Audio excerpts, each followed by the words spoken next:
A'udhu billahi minash shaitani rajim. Bismillahir rahmanir rahim. My name is Dr. Shaneabbas Jaffer. I'm a medical doctor and I'm also a public health practitioner. And I'm here with you to share an interesting topic in today's video. Today we'll be talking about something that is very important, something that is relevant, and at the same time it is a very growing problem in our community. And this is the problem of antibiotic resistance. Now we all must be aware of what antibiotics are. Today we will learn what antibiotic resistance is. The word antibiotic resistance has two parts. One is antibiotics and one is resistance.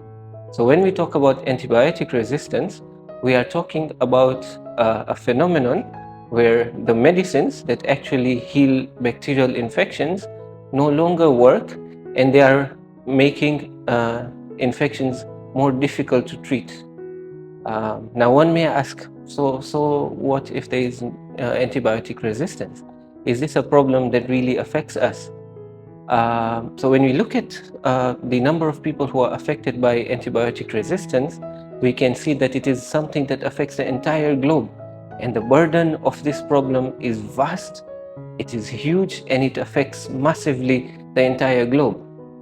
This we can know when we look into the numbers of deaths that actually are directly or indirectly attributable to antibiotic resistance. So the studies that were conducted by WHO show that globally, every year, 1.2 million people die as a result of antimicrobial and antibiotic resistance. So we can see this problem is huge. It's not something that is small. It affects millions of people and causes millions of deaths every year. Now, this number just highlights the number of deaths that happen because of antimicrobial resistance. But we are not looking at the other related effects from this problem, which include longer periods of hospitalization because of difficult to treat infections, and at the same time, a huge financial burden on our health systems. Now, one may inquire, so where does this problem of antibiotic resistance come from? So it is something that is there and present naturally. When we look at the nature, the world around us, some bacteria are naturally resistant to some antibiotics. But in today's world, with the modern use and overuse of antibiotics, this problem has been amplified and it is massively spreading. So what happens in our world?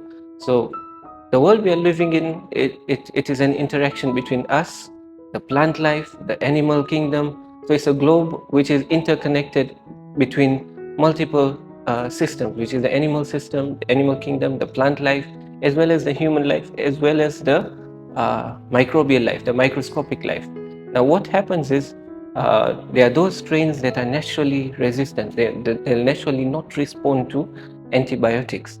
What happens is, in each of these worlds, when there's a lot of use of antibiotics, especially when not needed, and especially for prolonged periods of time, what happens is these antibiotic resistant strains, they are favored above all other strains. Let me explain how that happens briefly. So in the natural world, we will have a few strains which are resistant to antibiotics, and the other ones will be susceptible, meaning they can be killed by antibiotics. When somebody uses antibiotics, especially excessively, it kills all the bacteria that are killed by the antibiotic. But those few who are resistant remain back. And what ends up happening is, this strain that is resistant now starts growing. And when it starts growing, it is the only one that is dominating and can't even be killed by antibiotics. Now, when this spreads to multiple people and it starts spreading between countries, as well as between animals, as well as plants, and now coming over to humans, it spreads the problem of antibiotic resistance. Now, why is it so relevant and why do we need to speak about it today? We need to speak about it today because there's quite a few things that we can do to prevent the spread of antibiotic resistance.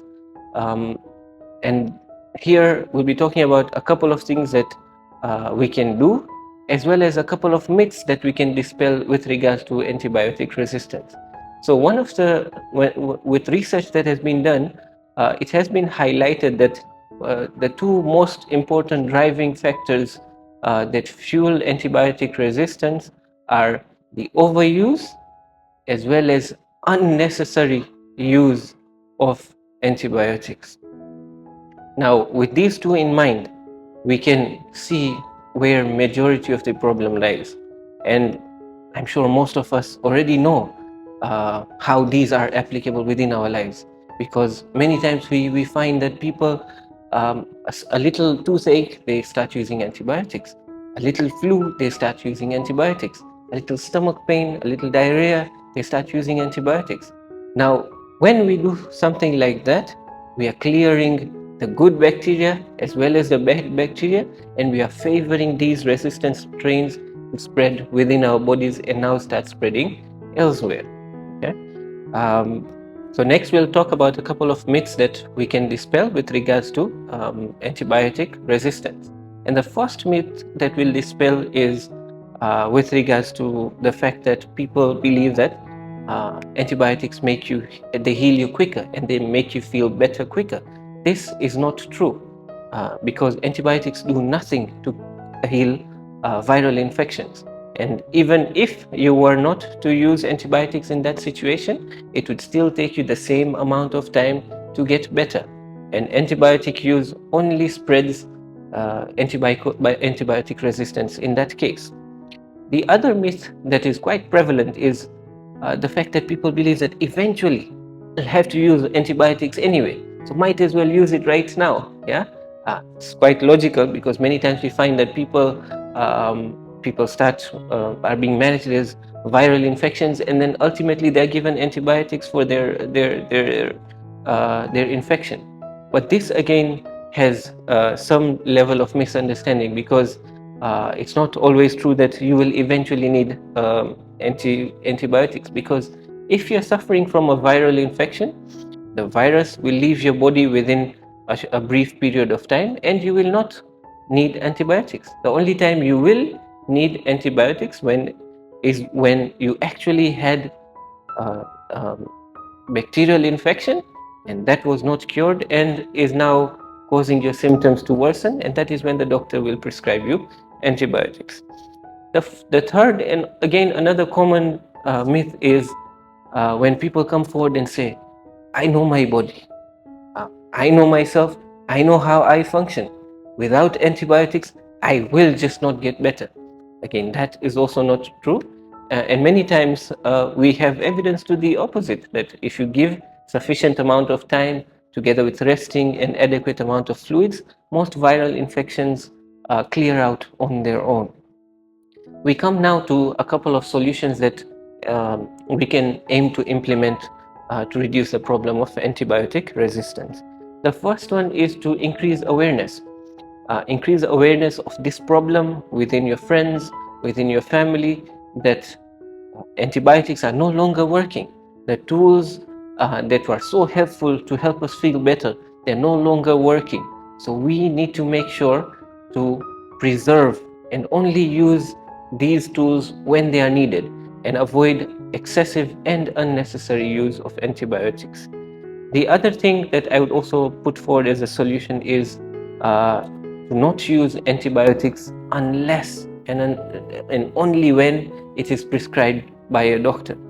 So we might find that people go out and whenever they have any infection, they can walk into a pharmacy, or if they have any leftover antibiotics with any sort of infection, they start using antibiotics.